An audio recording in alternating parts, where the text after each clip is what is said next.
Bendiciones para todos. Aquí estamos una vez más para compartir con ustedes una reflexión, un encuentro con la palabra del Señor, especialmente considerando algunas inquietudes, algunos pensamientos que las personas tienen. Y hoy quisiera yo hablarles de una pregunta, una inquietud, una interrogante que muchas personas se hacen. Preguntan cómo puede Dios ser bueno con todo el sufrimiento que hay en el mundo. La pregunta eh, muchas veces es una pregunta que no tiene malicia. Las personas quieren saber qué significa eso, quieren saber si se habla de un Dios bondadoso, por qué Él permite el sufrimiento. Muchas veces también la pregunta es una forma reiterada que tiene el hombre de no creer en Dios, pero cuando ocurre algo malo, cuando ocurre algún desastre o cuando hay alguna crisis, lo primero que se les ocurre es decir, ¿y dónde está Dios? ¿Por qué Dios permite todo esto?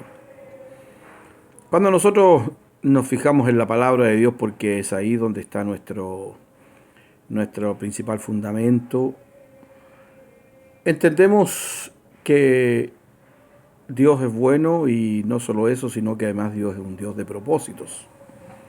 El apóstol Pablo escribe en Romanos 8:28 diciendo, y sabemos que para los que aman a Dios todas las cosas le ayudan a bien. Esto es, a los que conforme a su propósito son llamados. Por lo tanto, entendemos que Dios tiene propósitos, tiene objetivos, metas detrás de las cosas que ocurren o en las circunstancias que nosotros vivimos. Dios está siempre intentando hacernos entender que hay un propósito detrás. Principalmente Dios quiere cumplir su propósito, su plan.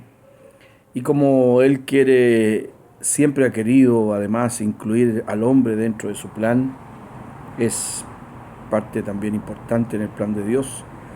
Entonces Dios va utilizando las circunstancias del hombre para guiarlo también. Cuando nosotros miramos el principio de la creación, la Biblia nos dice en Génesis 1, 27 al 31, que Dios creó al hombre a su imagen, a imagen de Dios lo creó, varón y hembra los creó y los bendijo Dios y les dijo, fructificad y multiplicaos, llenad la tierra y sojuzgadla, y señoread en los peces del mar, en las aves de los cielos y en todas las bestias que se mueven sobre la tierra. Y dijo Dios, he aquí que os he dado toda planta que da semilla, que está sobre la tierra, y todo árbol en que hay fruto y que da semilla os serán para comer, y a toda bestia de la tierra y a todas las aves de los cielos y a todo lo que se arrastra sobre la tierra, en que hay vida, toda planta verde le será para comer. Y fue así. Y vio Dios lo que había hecho, y aquí que era bueno en gran manera, y fue la tarde y la mañana del sexto día. Encontramos entonces que la declaración que Dios hace respecto a su creación es que Dios vio que todas las cosas eran buenas y en sobremanera buenas.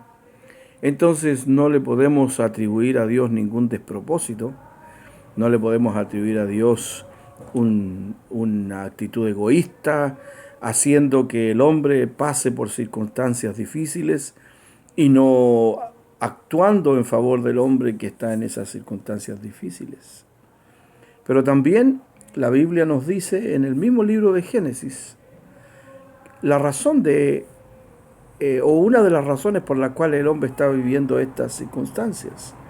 En Génesis capítulo 6, versículo 5 dice, y vio Jehová que la maldad de los hombres era mucha en la tierra, y que todo designio de los pensamientos del corazón de ellos era de continuo solamente el mal. Es decir, el problema no está en Dios, que no hace nada por sus criaturas que están padeciendo. El problema no es Dios, que ve el mal en el mundo y no actúa en favor de aquellos que son víctimas del mal. El problema está en el corazón del hombre, el problema está en los pensamientos del hombre, el problema está en la actitud del hombre, que se ha olvidado de su creador y ha seguido sus propios caminos. Y cuando vienen las dificultades, lo más fácil es culpar a otro. Y si no estamos culpando a las circunstancias, si los fatalistas no culpan al destino, si los políticos no culpan a los gobiernos o a la economía, entonces culpamos a Dios de todas aquellas cosas que a nosotros nos acontecen. Pero sabe, la Biblia dice que Dios no quiere que el hombre padezca, Dios no quiere que el hombre sufra. Es el hombre el que ha ido por su camino y está padeciendo. Al final, allá en el capítulo 21 del libro de Apocalipsis, nos dice la Biblia que Dios enjugará toda lágrima de los ojos de ellos y ya no habrá muerte, ni habrá más llanto, ni clamor, ni dolor, porque las primeras cosas pasaron. Es decir, Dios está dispuesto y lo estará para ayudar, para bendecir, para enjugar las lágrimas de aquellos que padecen.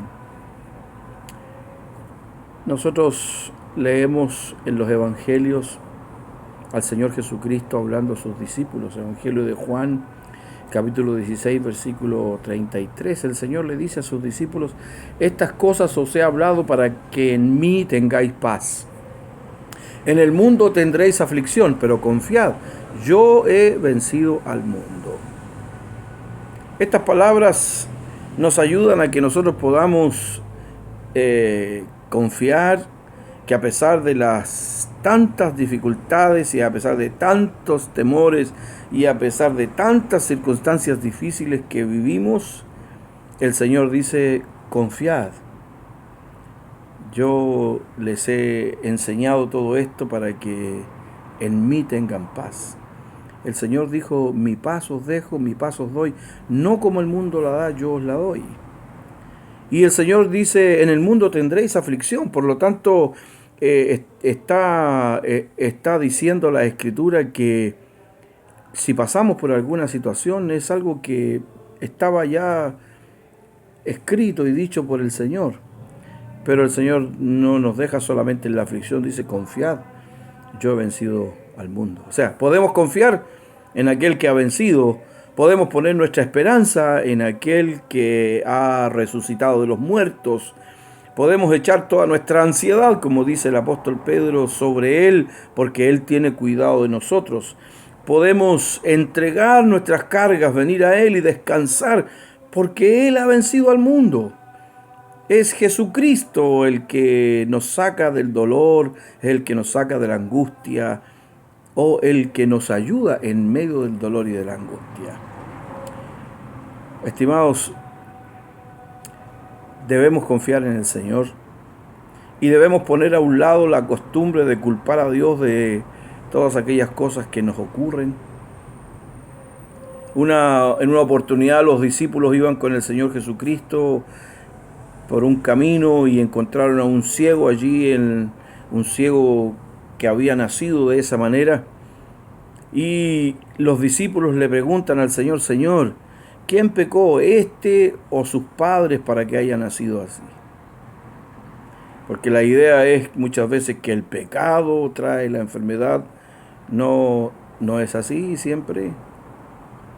Entonces el Señor responde: ni este ni sus padres pecaron, sino que este nació así para que las obras de Dios se manifiesten en él.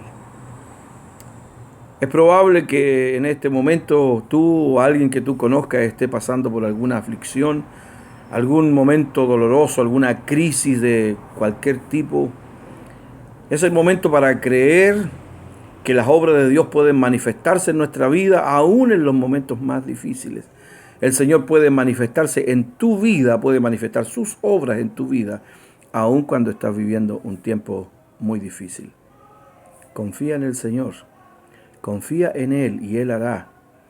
Háblale a tus amigos de esta esperanza que tenemos en Cristo.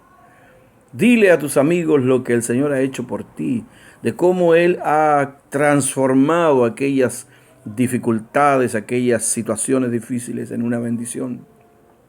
Porque para los que aman a Dios, todas las cosas le ayudan a bien. Entonces, no es Dios el culpable del mal, pero tampoco las circunstancias difíciles son producto de algún pecado o alguna maldición. Solamente que debemos entender que Dios tiene propósitos para actuar en nuestra vida, para actuar en la vida de cada una de las personas. La paz del Señor Jesucristo sobre tu vida en este día.